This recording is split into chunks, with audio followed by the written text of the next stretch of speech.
Bom, quero compartilhar com vocês hoje à noite um pouquinho sobre esse tema que pode parecer assim meio contraditório, né? Crises ajudam a realizar sonhos. E ele ou pode parecer contraditório porque essas duas palavras na nossa mente são opostas. Sempre que a gente pensa em crise, a gente pensa em coisas ruins, negativas, ansiedade, às vezes depressão, ou angústia, ou coisas desse tipo. E quando a gente pensa em sonhos, a gente pensa em coisas boas, em realizar grandes coisas, em atingir grandes objetivos. Então a gente meio que não vê conexão entre as duas coisas. Mas, do ponto de vista bíblico, elas têm total conexão. E talvez a gente pudesse até começar fazendo uma pequena lista aqui de por que a gente passa determinadas crises, o que acontece quando essas crises vêm sobre a nossa vida, ou por que a gente vive algumas crises. Deixa eu ver se eu apertei o botão certo aqui, agora foi. Bom, talvez a gente pudesse dizer que as crises são consequência dos nossos erros, ou dos nossos pecados. Há uma diferença entre erro e pecado. Eu posso errar aqui, simplesmente pegando essa caneca, deixando cair no chão e quebrar. É a consequência do meu erro, mas isso não é um pecado. Agora, eu posso cometer um pecado que que tem como consequência uma crise provocada na minha vida e vice-versa. Eu posso ter uma crise para que a minha vida seja usada por Deus para abençoar outras vidas. Ou a crise pode ser simplesmente um treinamento para que eu cumpra a minha missão de vida, ou pode aperfeiçoar a minha fé. E a lista poderia ir embora. Quando a gente pensa nessa perspectiva, às vezes a gente tenta dar nome para a crise, ou tentar explicar por que eu estou passando isso. Mas esse não é o objetivo aqui hoje à noite. Eu queria ir bem além disso, e para ajudar vocês a conectar as duas coisas, crises e sonhos, eu quero usar duas histórias. A história da Patrícia e a história do José. E já já eu apresento a história do José, mas quero começar com a história da Patrícia. A Patrícia foi uma jovem senhora que apareceu um dia na minha sala. Eu era pastor, pertencia à equipe pastoral de uma igreja, e era uma igreja grande, tinha muita gente que a gente não conhecia, mas a Patrícia estava além desse grupo. Ela apareceu lá na igreja um dia, na minha sala, eu nunca tinha visto, e ela morava fora do país já há alguns anos, e tinha vindo ao Brasil para resolver algumas questões, e estava vivendo um momento de bastante crise e tensão, e resolveu procurar ajuda. Então, durante 1h30, mais ou menos, a Patrícia descreveu um pouco da sua história e da sua crise, e, obviamente, ela esperava uma ajuda para que eu desse algum caminho, alguma solução para aquilo ali. Bom, ela começou descrevendo de que o próprio nome representava um pouquinho daquilo que ela era, Patricinha, filhinha de papai, a família abastada no passado, e ela tinha crescido nesse ambiente super protegida, sonhava em casar com um príncipe encantado, morar no castelo, ter filhas lindas, etc. E ao longo de algum tempo tudo isso aconteceu. A Patrícia conheceu seu esposo, ele também era de uma família abastada, os dois se casaram, moraram numa casa muito linda, tiveram 2 filhas, as meninas eram pequenininhas, quando eles começaram a pensar assim, bom, agora falta morar no castelo. E o castelo, para eles, ou para ela especialmente, o sonho era morar num outro país, oferecer um tipo de educação diferenciada para suas filhas, trabalhar, né, nos melhores empregos e ganhar muito dinheiro, etc. Então, eles abandonaram, deixaram suas famílias, né, eles trabalhavam nos próprios negócios das 2 famílias, Eles deixaram então suas famílias, juntaram um pouquinho das economias que eles tinham e mudaram-se para um outro país, quando as filhas ainda eram pequenas, tinham 3 e 4 anos, e eles esperavam então ao longo dos próximos 10 ou 15 anos juntar dinheiro para pagar uma boa faculdade para as meninas e morarem, entre aspas, no castelo. Bom, a essa altura já fazia mais ou menos 15 anos que eles tinham feito essa mudança e as coisas efetivamente não estavam bem. Então ela começou a descrever tudo o que estava acontecendo. Primeiro, eles não tinham conseguido, depois daqueles segundo ano, que eles gastaram todas as economias que eles tinham, eles não conseguiram uma colocação profissional nas atividades às quais eles eram formados. E não conseguindo isso, tiveram que, sem qualquer demérito a essas funções, trabalhar em outras atividades que não eram a que eles sonhavam. Então eles tiveram que lavar prato, limpar chão, limpar carro, lavar carro e fazer todas aquelas coisas básicas, como eu disse, sem qualquer demérito a essas atividades profissionais que são super importantes, mas que não era o sonho deles. Automaticamente, ao longo dos anos, por não conseguirem uma posição um pouco melhor, eles também não conseguiram juntar o dinheiro que eles imaginavam. Então, as meninas agora que já estavam chegando na fase de faculdade, não iam poder ir para a faculdade que eles sonhavam, porque eles não tinham dinheiro para pagar essa faculdade. De outro lado, eles estavam cansados dessa longa trajetória de mais de 15 anos, e lá onde eles estavam, estava em crise. E eles pensaram então em voltar para o Brasil. Mas o Brasil também estava nessa época vivendo uma crise profunda financeiramente, economicamente. E os negócios das famílias deles também tinham quebrado. Todo mundo tinha ficado pobre. E as famílias já não tinham o recurso suficiente para apoiar uma volta deles. E aqui estava pior do que lá, por pior que estivesse lá. De outro lado, as famílias deles também tinham ficado muito bravas quando eles foram embora, porque eles sonhavam que os dois seriam os gestores dos seus negócios, e eles abandonaram a família aqui para tentar a vida lá, e agora isso tinha uma devolutiva. As famílias, além de não terem recursos, também não estavam muito afim de apoiá-los nessa volta. Para complicar a situação, a crise financeira tinha levado a uma crise conjugal. E a Patrícia e o seu esposo estavam para se divorciar. Bom, esse é o resumo do resumo do resumo de 1h30 de descrição de tudo o que ela estava vivendo.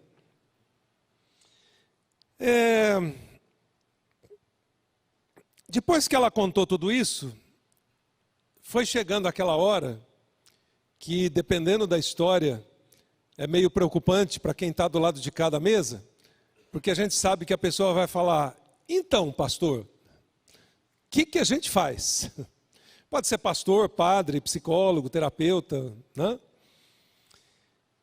E até os 45 do segundo tempo ali, ela contando a história, eu não tinha a mínima ideia do que eu ia dizer para ela. Porque era uma situação pior do que a outra, pior do que a outra, pior do que a outra, e chegou a um ponto que não dava para piorar mais. Bom, quando chegou nesse ponto e ela fez a pergunta: então, pastor, ainda bem que na Bíblia tem aquele verso que diz: bom, naquela hora o Espírito Santo dará para você a palavra certa, né? E aí me veio, eu estava ali orando, perguntando para Deus o que eu dizia, e aí veio aquele flash, né? E eu falei: bom, então vamos lá, vamos trabalhar nesse tema. E aí eu peguei uma folhinha de papel e comecei a desenhar o desenho que vocês vão ver aí no quadro agora. Então vamos dar uma pausa na história da Patrícia, a gente volta já já para ela, e vamos começar aqui com a história de José. José não era qualquer José, era o José do Egito, que você provavelmente já leu a história, sabe ela, né, decore salteado.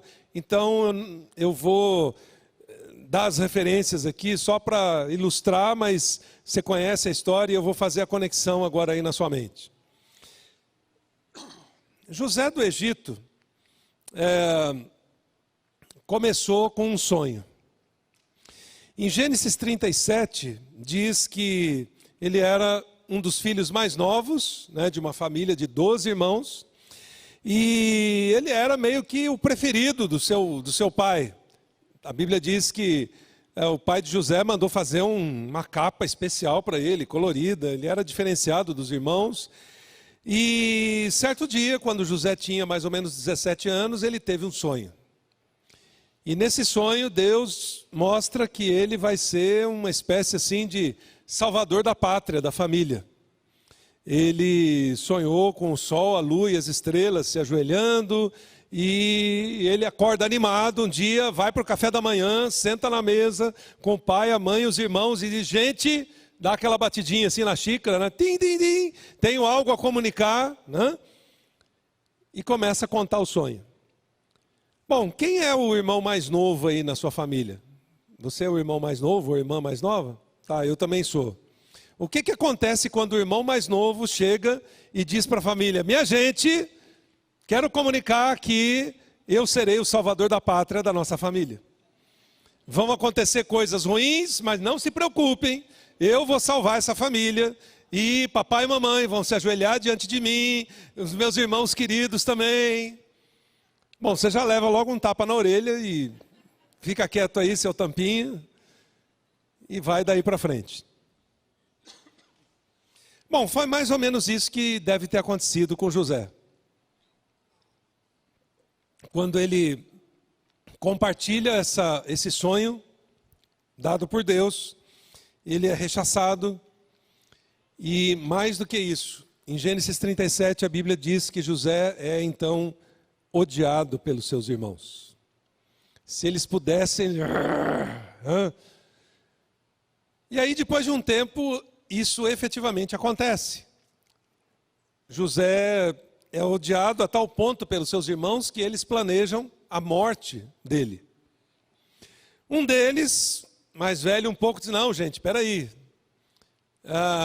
Vamos fazer o seguinte, vamos vender ele, que aí a gente ganha algum dinheiro com o nosso irmão mais novo. Mas não pensa isso sobre seu irmão mais novo não, tá? Que você acabou de ter a ideia de fazer isso, né?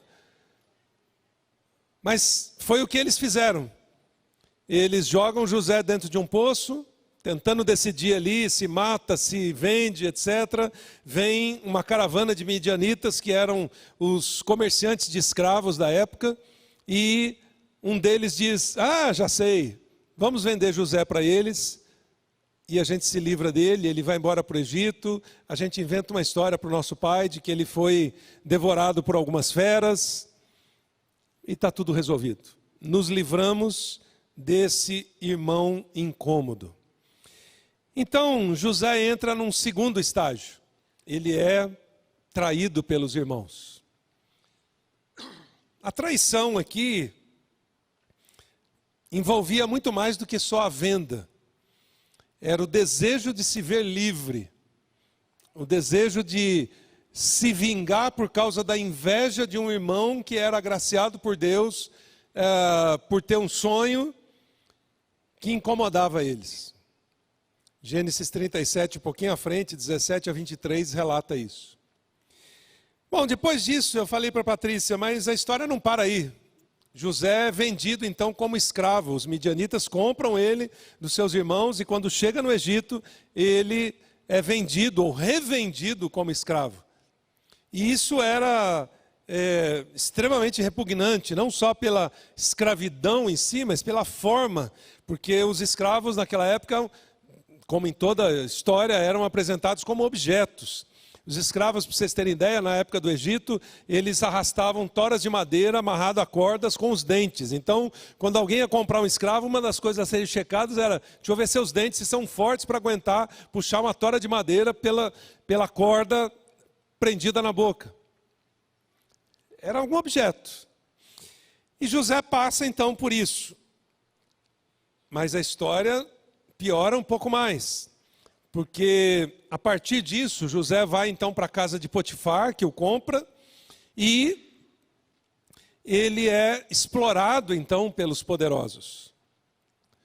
Ele trabalha alguns anos como escravo, lembra que ele tinha 17 anos, então ele vai sendo formado ali, e ele é explorado durante bastante tempo, e depois, mesmo se tornando uma espécie de mordomo, administrador da casa de Potifar, ele continuava sendo escravo, sem direito a qualquer coisa, sem direito a uma opinião, a um desejo ou a uma realização, porque isso é o direito que os escravos tinham, nada. Eu disse, olha, Patrícia, a história não para aí, ela piora um pouquinho mais, porque depois de um tempo, Gênesis 39, José é humilhado pela sua patroa. Depois de alguns anos, José já tinha essa altura talvez 25, 26 anos de idade, ele já não era mais aquele adolescente franzino, agora ele era um homem sarado, bronzeado pelo sol do Egito, etc. E aí a esposa, o marido de Potifar, desculpa, o marido da pausa. Potifar era um homem que viajava muito, e a esposa dele, ficando em casa, começa a sentir necessidades sexuais e começa a olhar para José e dizer, uau, esse é o rapaz que eu quero. E ela vai assediando, até que um dia ela vê que José não estava entrando na dela, ela dispensa todos os escravos, todos os empregados, se prepara o dia todo e chama José, só está ela e ele ali, ela aperta o controle, fecha a última janela e diz, só estamos nós dois aqui agora, hoje você não escapa. E aí José foge, ela consegue agarrar a capa dele como prova do crime que ela queria contar agora, e toda paixão não correspondida gera ódio, e aí a esposa de Potifar inverte a história, e quando o marido chega em casa, ela diz, aquele seu escravo tentou me seduzir. Potifar fica furioso, e aí, com essa humilhação de José, ele manda prendê-lo. José então é preso. Apertei certo? Vamos lá. Quase foi. Preciso da ajuda de vocês agora aí. Agora foi. Gênesis 39, 19 e 20. José é preso injustamente. Você pode imaginar uma coisa dessas? E ao longo de toda essa trajetória, ele lembrando, mas Deus me deu um sonho. O que aconteceu com aquilo que Deus me falou? Os anos se passaram, já foi talvez quase 10 anos, desde aquela época que eu tive o sonho, e nada aconteceu. Bom, mas aí eu falei para a Patrícia, piorou um pouquinho mais. Porque na época que José estava na prisão, talvez depois de 1 ou 2 anos, ele tinha ganhado a confiança do próprio carcereiro, José tinha recebido a chave da prisão, ele poderia, se quisesse, fugir e libertar todos os presos, mas ele não fez isso. E aí 2 homens são presos, 2 homens que trabalhavam com o rei, o padeiro e o copeiro, e eles têm sonhos, e ninguém sabe interpretar, então José interpreta esses sonhos e diz, lamento te informar, mas você vai perder o pescoço, vai ser enforcado, e você vai ser exaltado, e quando você for exaltado, não se esqueça de mim, eu estou preso aqui injustamente, por favor, fale de mim para o rei. Mas infelizmente, José então é esquecido na prisão, por talvez mais 1 ou 2 anos. Bom, acho que não dá para piorar mais, né? Eu acabei de desenhar isso para a Patrícia e falei, olha, me parece que existe uma profunda similaridade aqui entre a sua história e a história de José. Vamos dar uma olhadinha nisso. Eu disse para a Patrícia, primeiro, quando você voltou agora para o Brasil, para tentar com a sua família e com a família do seu esposo um possível apoio para vocês voltarem para cá e saírem da situação de crise que vocês estão. Eles disseram não, e vocês foram rejeitados e até mesmo odiados pela sua família, porque vocês, na perspectiva deles, abandonaram eles há 15 anos atrás. Ela derramou uma lágrima e disse, Eu disse, mas não só isso. É como se vocês estivessem sendo traídos por eles agora. Vocês esperavam o apoio deles e vocês não estão recebendo esse apoio. E isso é extremamente difícil. Ela disse, Eu disse, mas ao mesmo tempo em que vocês estão lá ralando pra caramba de trabalhar, me parece que vocês estão se sentindo como escravos, porque trabalham e não estão chegando naquilo que vocês gostariam, não estão adquirindo determinados direitos que vocês teriam, e além disso ainda estão sendo explorados por pessoas poderosas. Ela fez assim com a cabeça, em sinal positivo, não conseguiu nem dizer um Eu disse, mas me parece também que vocês têm sido humilhados por várias coisas que você contou e não conseguem avançar na vida em determinadas coisas, e isso faz com que vocês se sintam presos lá, sem poder vir para cá, porque a situação aqui está pior, e parece que vocês estão esquecidos por todos, esquecidos pela família de vocês aqui, esquecidos pelas pessoas lá que só estão interessadas também em ganhar dinheiro ou sobreviver, e vocês estão sozinhos na prisão. Não na prisão literalmente, mas num tipo de prisão que foi criado em torno de vocês. Ela derramou mais uma lágrima e disse, é exatamente isso. Falei, bom, essa é a visão limitada sobre a vida de José e sobre a sua vida. Vamos pegar uma outra folhinha de papel e começar a fazer um outro rabisco. E eu peguei uma outra folha em branco e comecei a desenhar um outro gráfico que é exatamente o contrário desse. Eu falei, vamos dar uma olhada na vida de José da perspectiva de Deus, não da perspectiva humana. A perspectiva de Deus, quando José tinha 17 anos, Gênesis 37 novamente, Deus dá um sonho para ele. E Deus diz, escolhi você. Você. Só tem um probleminha. Você é filhinho de papai ainda, né? Nunca trabalhou. Se fosse hoje, seria aquele garoto que tem a tela lá de 70 polegadas no quarto, 2 computadores de última geração, aquele celular, né, de última geração, e que a mamãe manda um recado pelo WhatsApp, filhinho, desce para a gente comer. Não quero, traz a comida aqui. Então, como é que a gente vai executar um sonho por meio de um filhinho de papai? Não vai dar. Se der uma Ferrari, ele arrebenta ali no poste. Então, é como se Deus arregaçasse as mangas e dissesse, vamos lá, vamos começar o treinamento. Porque é você que eu escolhi. Então é você que eu vou treinar. E Deus diz, o que José precisa aprender? Bom, primeiro ele precisa aprender um pouquinho sobre o valor dos relacionamentos. E qual a melhor forma de aprender sobre o valor dos relacionamentos? Bom, é você ser machucado pelas pessoas mais próximas de você. Você pode pensar assim, mas isso é um Deus sarcástico. Deixa eu te explicar por que isso não é verdade.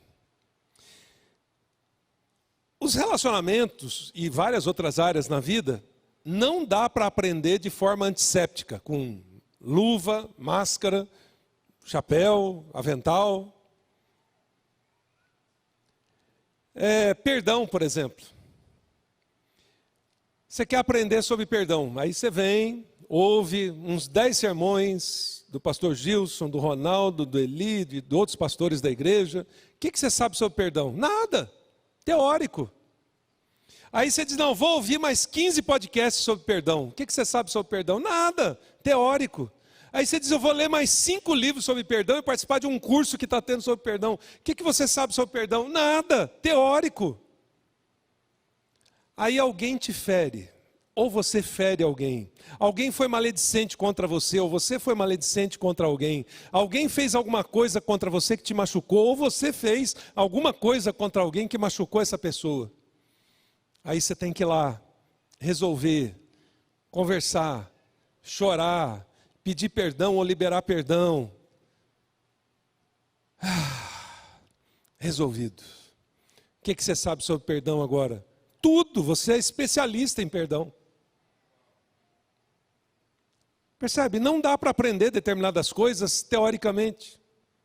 Eu poderia dizer para vocês assim, gente, essa água que está aqui nessa caneca, fantástica, cristalina, fresquinha. Eu poderia ficar meia hora falando sobre a água. O que eu sei sobre a água? Nada. Agora,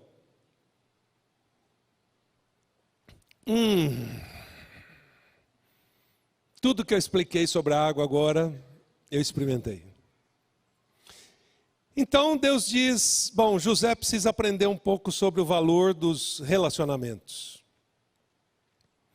E ele então é odiado, depois traído, vendido como escravo, passado para trás pelos irmãos e profundamente ferido. E aí você diz assim, olha, a linha de raciocínio está interessante, mas me parece uma teoria isso. Então, deixa eu só para ilustrar esse aqui, depois você pode acompanhar os outros, ler para você o que está em Gênesis 45, 4 e 5. Nesse texto, para a gente saber se José realmente aprendeu o valor dos relacionamentos, é quando José já é governador do Egito, lá na frente, e os 7 anos de vacas gordas já tinham passado. Os 7 anos de vacas magras estavam acontecendo. A família dele estava passando fome. O pai dele tinha mandado os irmãos diversas vezes para comprar comida no Egito. José os reconhece, mas de pronto não se faz conhecido. Até que chega esse dia em que ele chama os irmãos para dentro de uma sala, manda todo mundo sair e se revela. E ele diz... chegue mais perto de mim, por favor. Eles chegaram e ele continuou. Gente, surpresa, eu sou o seu irmão José. Eu queria estar lá nesse dia. Aquele que vocês venderam a fim de ser trazido para o Egito. Mas agora não fiquem tristes, nem aborrecidos com vocês mesmos, por terem me vendido a fim de ser trazido para cá. Foi para salvar vidas que Deus me enviou na frente de vocês. Uau! Se ele não tivesse aprendido o valor dos relacionamentos, nessa hora ele diria, chegou a hora. O mundo deu a sua volta. Isso não é versículo bíblico, tá? Tem alguns que acham que é. Né? Chegou minha vez da vingança. Porque ele aprendeu o valor dos relacionamentos. Apesar do desespero dos irmãos, eu posso imaginar um olhando para o outro dizendo, gente, a casa caiu, perdemos o pescoço, agora pode se despedir. O cara agora é o governador, ele tem a caneta na mão, ele tem a espada na mão, ele tem os celeiros de comida, ele tem tudo, nós estamos perdidos aqui.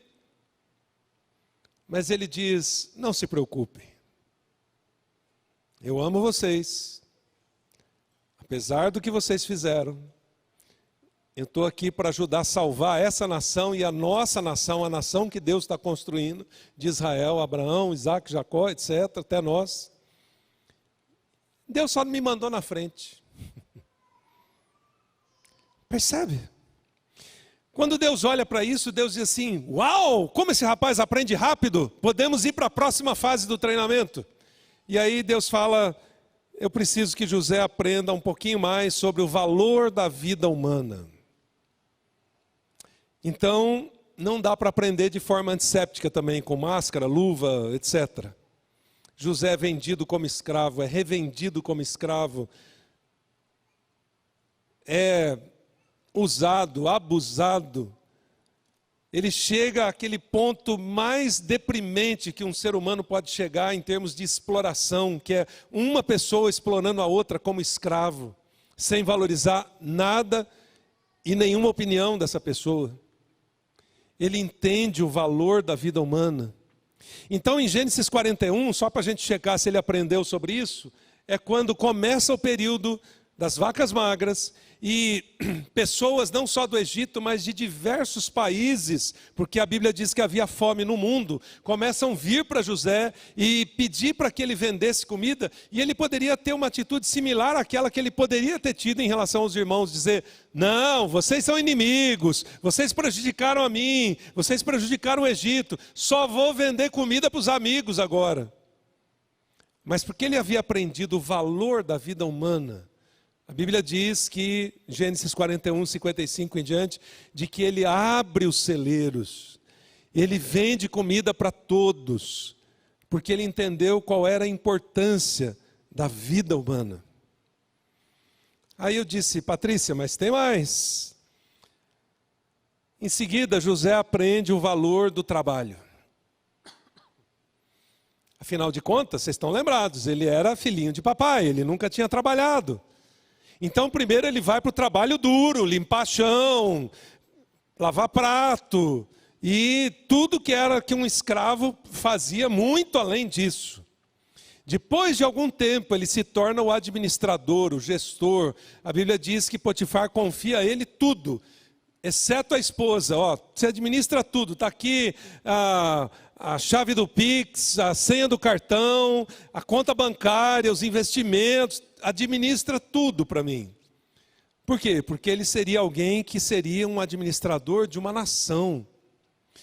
Estima-se que na época de José ele tenha salvado 5 milhões de pessoas, que era a população do Egito, que morreria de fome se não tivesse alguém que fosse um bom gestor. Mas como é que você vai ser um bom gestor se você não administrou nada, nem pequeno, nem médio, nem grande? Então, José aprende o valor do trabalho. E Deus diz novamente: uau, como está indo rápido, já posso ir para a próxima fase do treinamento. E aí Deus permite então que a esposa de Potifar faça aquele teste tremendo com José. Ela deseja dormir com ele, se relacionar sexualmente com ele. Primeiro ele diz: seu marido confiou tudo para mim, exceto você. Mas muito além disso, como eu poderia fazer uma coisa dessas contra o meu Deus? Gênesis 39, 9. É como se Deus dissesse nessa hora: yes, esse é o cara! Já podemos ir para a próxima fase do teste. Como ele aprende rápido. Aqui haviam se passado provavelmente uns 10 anos, desde que José teve o sonho. E aí então, ele vai para a prisão. E entre esse período em que ele saiu da casa de Potifar e foi para a prisão, ele aprendeu duas coisas que seriam cruciais para um governante, um líder ou alguém que seria um gestor. Primeiro, o valor do ser humano. Quando começa o período da fome, o período das vacas magras, depois daquela primeira fase que José vende alimento para todo mundo, especialmente os egípcios vêm depois e dizem: José, nós já gastamos todo o nosso dinheiro para comprar comida, nós já vendemos nossa casa, nossos bens, as nossas roupas, não tem mais nada, nós precisamos de comida agora para sobreviver. Nessa hora, José novamente poderia ter dito assim: agora todos vocês vão ser meus escravos, porque eu vim para essa nação para ser escravo, vocês tiraram o sangue de mim, tiraram o couro de mim, agora chegou a hora da vingança. Mas o que ele estabelece? Ele diz: eu vou abrir os celeiros, eu vou dar comida para vocês, eu vou dar sementes para vocês plantarem, recomeçarem suas vidas, suas famílias. Vocês não vão ter que devolver tudo para mim ou para o reino. Vocês vão ficar com 80% e vão devolver só 1/5, 20%, para vocês reconstruírem suas vidas e suas famílias. Então, José entende o valor do ser humano, não só da vida humana. E além disso, na prisão, quando ele é esquecido por um daqueles oficiais do rei que tinha sido preso, ele interpretou o sonho dele e ele voltou a trabalhar com o rei, mas passaram-se talvez 1 ou 2 anos e ele nem lembrou de José. Um dia o faraó tem sonhos, ninguém consegue interpretar os sonhos. E aí aquele homem lembra: tem um cara lá na prisão, como é que eu fui esquecer dele esses 2 anos? José que pode interpretar os sonhos do rei. E José então é chamado para fazer isso. E com essa experiência, José aprende o valor da honra. Aquele homem tinha dito para ele que se lembraria dele, mas se esqueceu dele. E o aprendizado sobre o valor ao ser humano e o valor da honra eram cruciais para alguém que seria um governador, um líder, um gestor em qualquer área da vida. E aí Deus diz: uau, está pronto. Foram só 13 anos. Que treinamento rápido esse. Você pode não concordar, mas deixa eu te dar um motivo para você entender isso. Em Gênesis 50 diz que José viveu 110 anos. E ele governou o Egito por 80 anos. Dos 30, quando ele saiu da prisão e foi para o palácio, até os 110 anos de idade.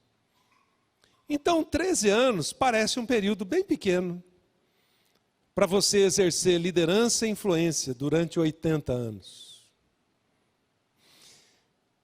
Bom, quando eu acabei de desenhar isso para a Patrícia, eu falei: me parece que tem algumas coisas muito similares entre a sua história e a história de José.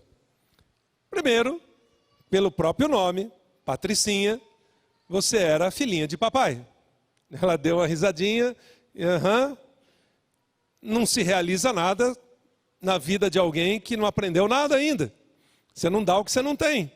Então, parece que Deus arregaçou a manga e falou: vamos trabalhar aqui na vida da Patrícia. E primeiro você precisava aprender um pouco sobre o valor dos relacionamentos. E quem Deus usou para, entre aspas, ferir vocês? A própria família. E isso tem doído. De outro lado, vocês tiveram que aprender o valor da vida humana e do trabalho, não chegando lá no outro país e dizendo: nós somos os tais.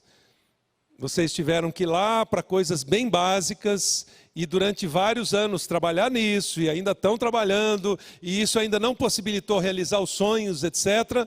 Mas vocês aprenderam tanto o valor da vida humana quanto do trabalho, que talvez na perspectiva que vocês tinham antes, era praticamente zero.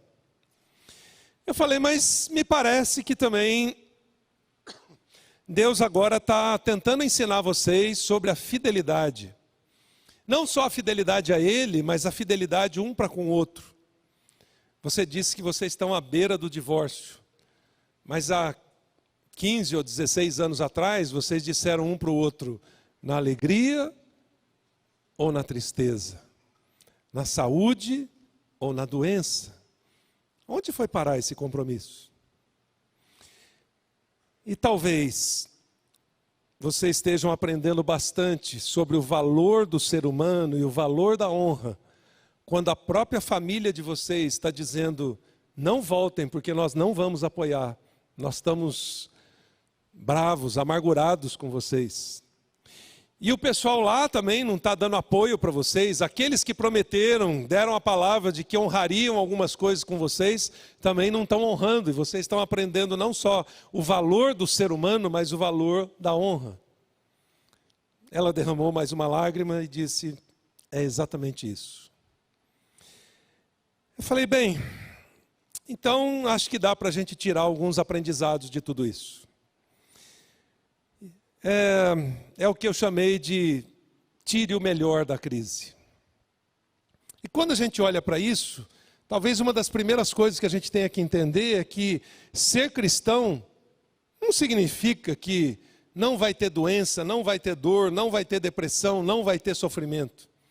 Às vezes a gente entende assim, bom, agora eu tenho Jesus, então estou blindado aqui, nunca mais vou precisar tomar remédio, não preciso ir no médico, não vou ter dor, não vou ter depressão, não vou ter sofrimento. Não, não é exatamente isso. O C.S. Lewis diz que Deus sussurra e fala a consciência através do prazer, mas Deus grita por meio da dor. A dor é o megafone de Deus para despertar uma pessoa adormecida. No caso de José, talvez ele tenha imaginado assim, uau, que legal, agora Deus vai executar um sonho através da minha vida. Mas ele não tinha a mínima ideia do que era aquilo. Então foi através de vários episódios que doeram bastante, que Deus reafirmou o sonho para ele. Quando talvez José foi traído pelos seus irmãos e disse, Deus, cadê a visão? E Deus falou, está aí, está com você e eu estou com você. E quando ele foi vendido como escravo e talvez tenha questionado Deus, Deus, o que está acontecendo? E Deus falou, eu estou com você. E quando ele foi deixado para trás, entre aspas, traído novamente pela esposa de Potifar, Deus diz, eu estou com você. E quando ele foi preso e esquecido na prisão, disse, eu estou com você, porque eu dei o sonho, eu vou executar o sonho, mas eu vou executar quando você estiver pronto. E quem decide a velocidade da execução do sonho é você. Quanto mais rápido você aprender, mais rápido Deus pode executar. O amém foi fraquinho. Entendo isso. Bom, nem toda crise realmente é entendida para a gente dizer amém. Mas é a fé, é esse relacionamento com Deus, que é esse alimento que nos sustenta durante as provações. Provavelmente José, eu não estou querendo endeusá-lo aqui, José teve diversos momentos de crise, de dizer, Deus, cadê o sonho? E o sonho ser reafirmado por causa da fé dele. Não desista, não esmoreça, siga em frente. Eu estou só te treinando, eu estou te preparando. A tarefa que eu tenho para você, a missão que eu tenho para você é tão grande que eu preciso de um treinamento pesado com você, senão você não vai aguentar. E é isso que a gente chama de persistência. Persistência não é simplesmente dar 1, 2 ou 3 passos e dizer, eu acho que eu sou persistente. Persistente é ficar em pé depois que todo mundo caiu. Não tem mais ninguém em pé, só eu. Pois é, agora dá para dizer, sou persistente. Esse é o sentido da palavra original para persistência, que é uma palavra grega, é ficar em pé depois que todos caíram. Por isso tem uma frase do Agostinho que diz o seguinte, o Deus Todo-Poderoso, por ser soberanamente bom, nunca deixaria qualquer mal existir nas suas obras, se não fosse bastante poderoso e bom para fazer resultar o bem do próprio mal. Bom, precisa uma semana para processar essa frase. Então, deixa eu explicar de um jeito mais fácil. Alguns anos atrás, a Folha de São Paulo fez um concurso. Era identificar o maior mentiroso do Brasil. Esse concurso durou 6 meses. E quem ganhou foi um rapaz que se passou por crente durante 6 meses. Pode imaginar um negócio desse? Cara de crente, roupa de crente, Bíblia de crente, aparência santificada assim de crente, tudo. Ele inclusive namorou a filha de um diácono na igreja. E esse diácono disse, esse é o rapaz que eu orei a vida toda para casar com a minha filha. Rapaz bom, crente, comprometido com Deus, estuda a Bíblia, ora. 6 meses depois, na revelação, descobriram que era só uma farsa. Frustração geral. Mas ele ganhou o prêmio. Maior mentiroso do Brasil. Bom, depois de alguns meses, eu estava lá um dia vendo o jornal e vi uma notinha. Lembra aquele rapaz que ganhou o concurso com o maior mentiroso do Brasil? Então, se converteu e vai ser pastor. É isso aqui que o Agostinho disse. Por ser soberanamente bom, Deus nunca deixaria qualquer mal existir nas suas obras, se não fosse bastante poderoso e bom para fazer resultar o bem do próprio mal. Você pode imaginar que saiu um pastor do concurso de maior mentiroso do Brasil? Então, com isso, existe um funil agora para a sua decisão final e eu quero fechar a linha de raciocínio com isso. Os tempos difíceis, os tempos de crise e, enfim, tudo que uma crise gera, elas geram dois tipos de pessoas. Primeiro, os amargurados. Segundo, os melhores. Não tem opção intermediária. Toda crise na nossa vida ou leva a gente para a amargura permanente ou para a melhora permanente. O que isso significa? Se você for para o lado da amargura, você vai ver uma listinha agora aí. Vou precisar da ajuda de vocês agora aí. Agora foi.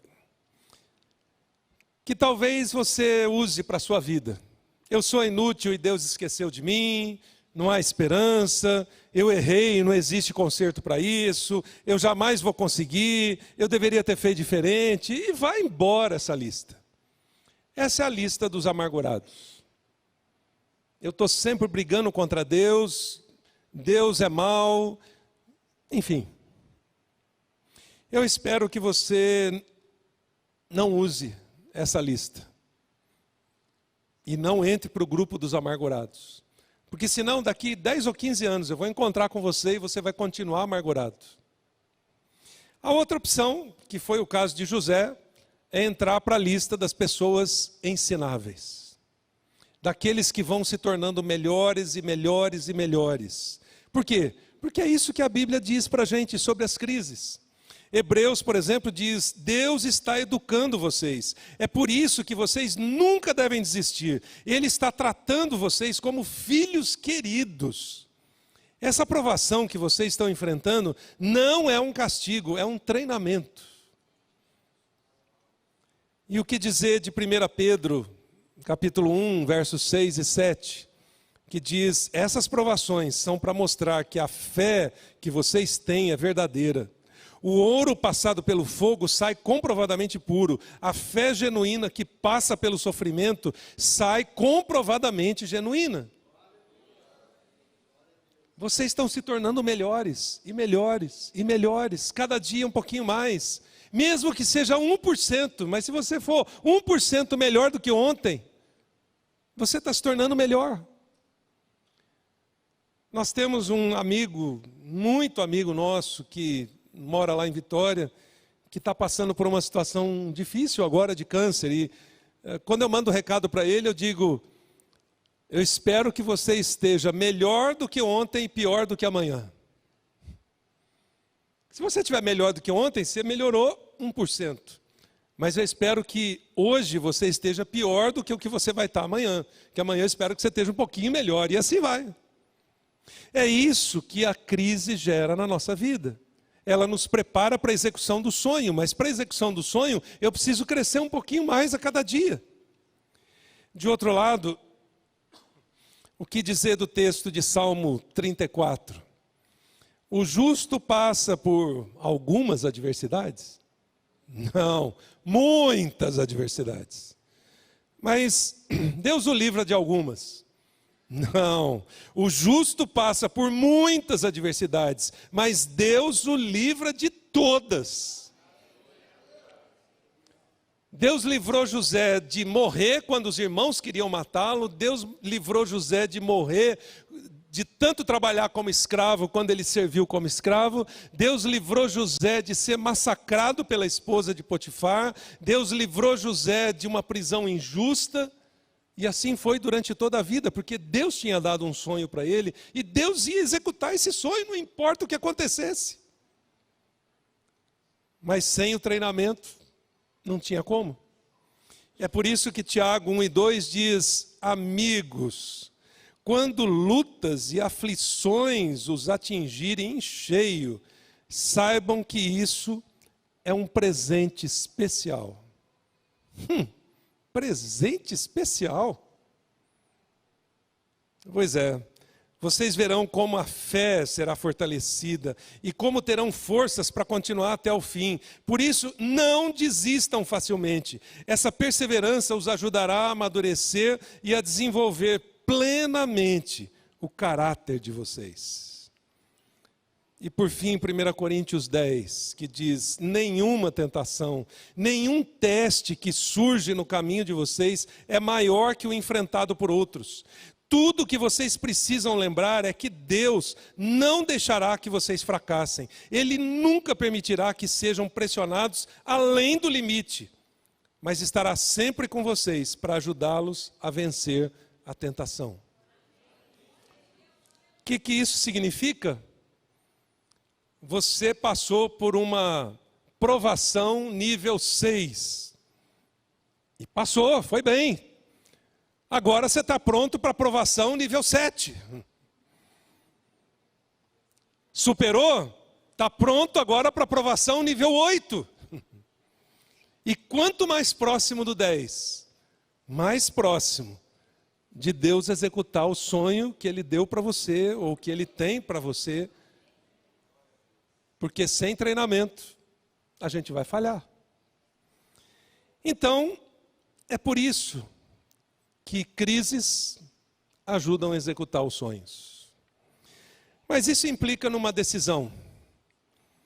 A decisão é o que você fará para tirar o melhor das suas crises.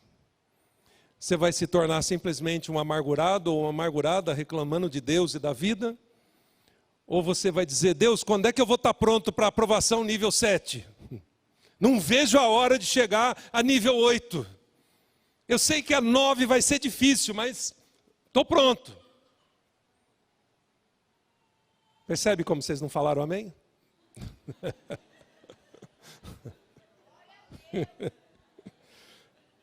Estou brincando, mas é mais ou menos isso. E aí, se você quiser trabalhar um pouquinho mais isso, porque eu sei que você não vai virar a chave hoje disso, é um processo. Eu preciso começar a olhar para a minha vida e tentar ver se ela está um gráfico assim, decadente, ou se ela está um gráfico ascendente. Como eu viro a chave disso? Que lições eu tiro? Qual é o aprendizado que Deus quer me dar para me levar à execução daqueles sonhos que parece que ainda estão tão longe?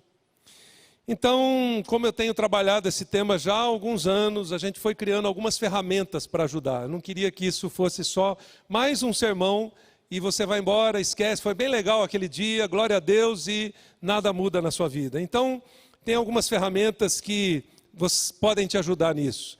A primeira delas foi um livro que a gente fez sobre isso, chamado Duras Crises, Grandes Sonhos.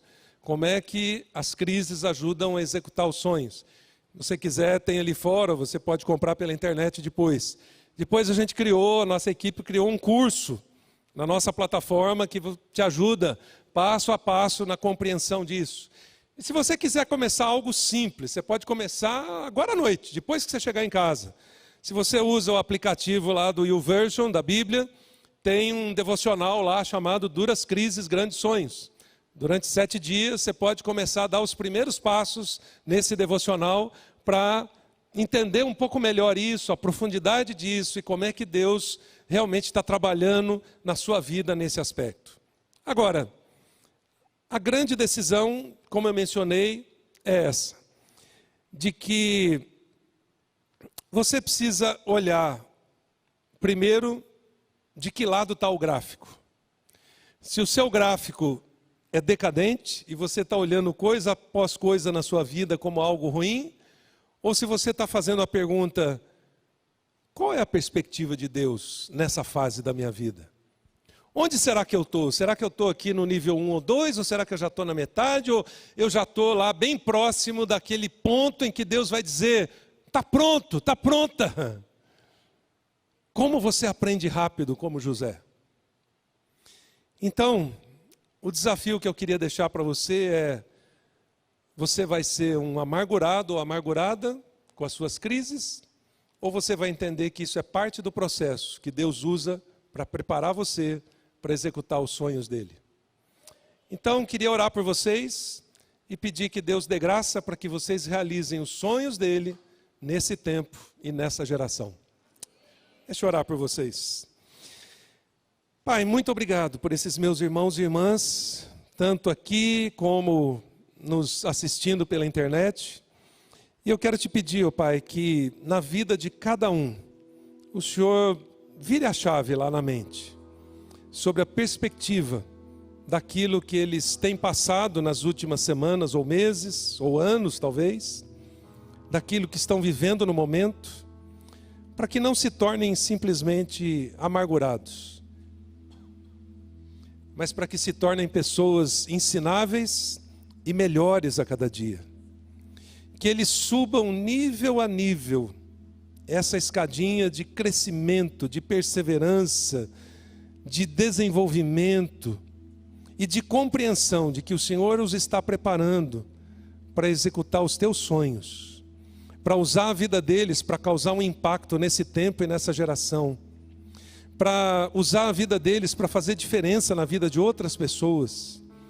Assim como José do Egito, que salvou mais de 5 milhões de pessoas, que ao longo de décadas liderou aquela nação para cumprir os propósitos do Senhor, para ser usado como José foi para construir uma nação que foi Israel, dentro do propósito maior do Senhor. Então, Pai, eu sei que o Senhor tem um sonho, um propósito para a vida de cada um aqui. Eu sei que talvez alguns olhem para si mesmos e achem que levam uma vida obscura e normal, mas o Senhor tem algo especial para realizar por meio da vida de cada um aqui. Então, Pai, eu te peço que os melhores dias estejam por vir na vida de cada um. Eu te peço que o Senhor realize aquele propósito do Senhor e cumpra a missão do Senhor por meio da vida de cada um aqui, para que isso gere impacto, transformação de vidas e faça diferença na vida de muita gente. Muito obrigado a Deus, porque a Tua palavra nos ensina sobre isso. E ajuda-nos a viver os Teus sonhos. Ajuda-nos a aprender com tudo aquilo que temos passado de lutas, para que o propósito maior do Senhor se cumpra nas nossas vidas e por meio das nossas vidas, nesse tempo e nessa geração. Essa é a nossa oração, e esse é o desejo do nosso coração. Por isso nós oramos, em nome de Jesus. Amém e amém.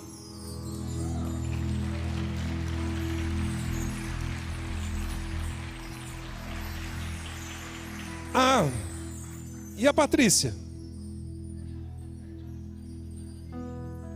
Bom, depois que eu mostrei o gráfico para ela, ela disse: Josué, você não resolveu o meu problema.